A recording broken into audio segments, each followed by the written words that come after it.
Don't let anyone look down on you because you are young. Set an example for the believers in what you say and in how you live. Okay, so Paul is telling Timothy, don't let people look down on you because you're young, but be an example for other believers in how you say, in what you say, and how you live. This is our Timothy for today. All right? Just in case y'all couldn't remember, we gave him a sign that said who it was. Okay, now, Timothy, we've done some research to discover your gifts, and we want to know what they are. So I'm going to give you this box right here. This is your gift. Turn around and face everybody. But don't open it yet. Okay, not yet. Just hang on to it. All right. Don't open it.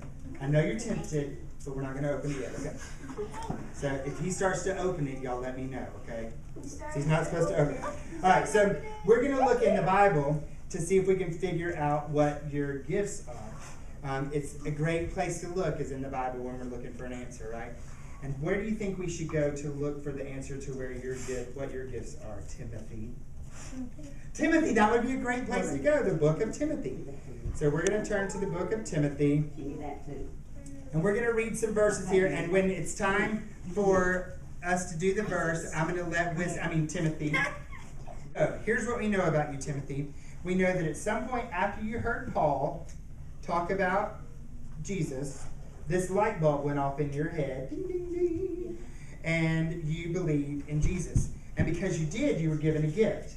Now, it was something that God had put inside of you from the beginning, but when you became a Christ follower, a believer, then it was like the light bulb being turned on. Okay?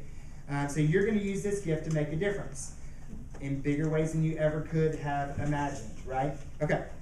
All right, so since we know that Paul was able to see Timothy's gift, and because he wrote the letter to Timothy later on, how did Paul know what that was? So how do we know what Timothy had? And what was the gift anyway? I think we're going to have to look in the book of Acts. So I'm going to flip back to Acts, and chapter 16. There's going to be a lot of reading today here, Timothy. Okay? Acts chapter 16 and verse 2.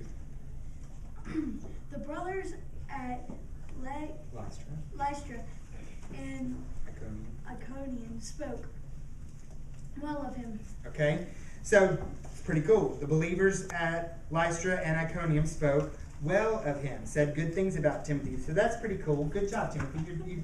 You got a good reputation there. It sounds like the believers in your town liked you a lot. But you know what? We're going to be the believers in the town. Okay, and I really need to feel this for just a second. Timothy's looking a little discouraged up here. He's looking a little sad. So we need to encourage him a little bit. So here's what I want to do. On the count of 3, we're going to go, Timothy, Timothy. Okay, can y'all do that with me? Ready? 1, 2, 3. Timothy, Timothy, woo! Timothy, woo! Timothy, woo! Timothy. Okay, y'all aren't doing it very good. Okay, y'all are sounding a little bit like, Timothy, we like you a little bit, but you're not really all that. So we need to encourage Timothy here. So I want to hear it loud and proud. All right, ready? 1, 2, 3. Timothy!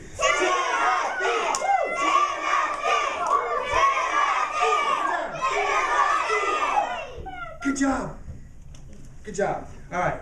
So we're encouraging Timothy. That's more like it. Okay. Now, hold on for a second. Now, the people in the church thought Timothy was awesome. Okay, we got that. But if we're going to find out what Timothy's gift was, then we have to know what the church was like back then. Do you think the church looked like our church look on the front? No. Do you think the church back then had a really cool sound system? Nope. Do you think they had jamming guitars? Nope. No, in fact, they didn't even have air conditioning. You know, we've just come off summer. It actually feels a little good right now. Yeah, It's been so hot. So they didn't have air conditioning. They didn't have a sound system. The church wasn't even a building at all. In fact, Acts chapter 2 gives us a great picture of this. So we're going to flip over there, Acts chapter 2. It says that some believers studied in courtyards, in people's houses, and they ate together, and they shared what they had. They sold what they owned so that they could give money to help other people within the church. And basically, everybody pitched in together and did what they could the way God had gifted them to make the church work. And they supported each other, and they shared the good news with the people that were around them. So in a group like that, there might have been people who showed up and they set up, they kind of pulled all the mats together for everybody to sit down on. Or maybe they got the food ready. Or maybe they sang a song. Or maybe one of them read from the Bible.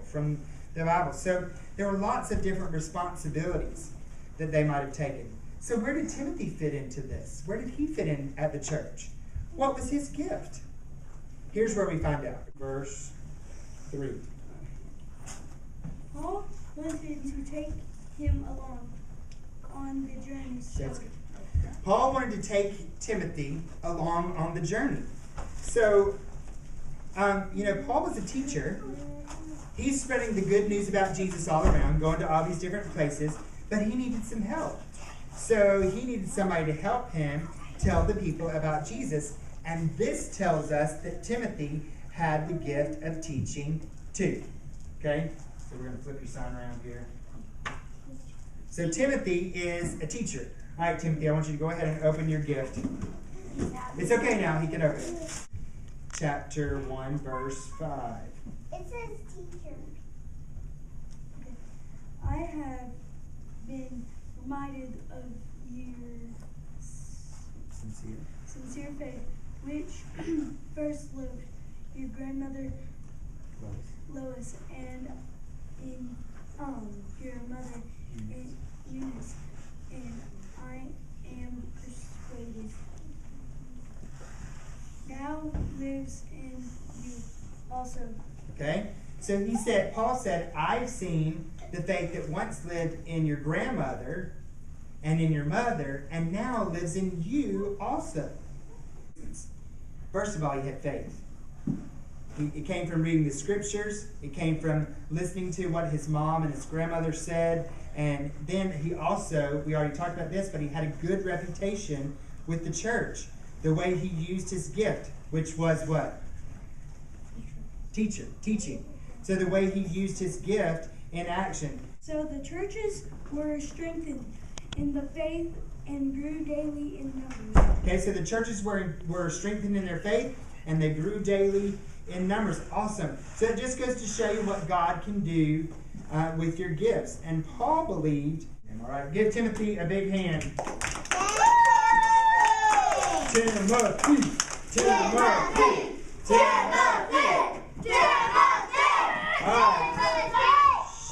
Alright, watch. Listen, this is very important. I want you to hear me. God has given all of you a special gift as well. He has crafted you. He has designed you. He has created you. The Bible says that we are his workmanship. And by workmanship, it means that like a sculptor would sculpt out a statue, a beautiful piece of art. That's what God is doing with you. Use them. Timothy just didn't learn that he was a good teacher and say, okay, I'm a good teacher, I'm going to pat myself on the back. No, he put those gifts to work and he used them.